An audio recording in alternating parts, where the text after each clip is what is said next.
It's not an endorsement of demand.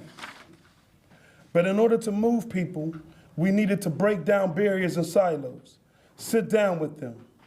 Other than sitting down and meeting with the chancellor, we did not discuss any of their other demands.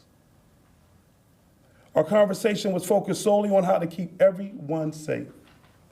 We provided them with information about our efforts to attempt to de-escalate the situation and provide our assessment of what was likely to happen so they could understand and be informed of the decisions they had to make for themselves. And that meeting ended with the agreement that demonstrators would pack up their encampment and leave the Cathedral of Learning lawn. Gainey said the conversation was focused on de-escalation, and when asked if he made it clear to them that non-lethal force could be used if needed and arrests could be made, he said this. I said absolutely that could happen.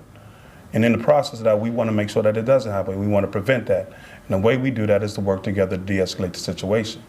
And so absolutely, when they brought it, we were forthcoming. We were truthful with the fact that we don't know if they're coming or not. But what we do know is that if they do come, we know exactly what's going to happen.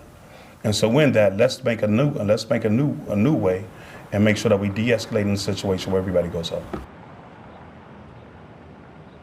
And we know that university leadership was not a part of those conversations last night, but Mayor Gainey said that there has been a discussion to sit down with the chancellors of several universities and their police departments and talk about how they can better de-escalate situations like this moving forward.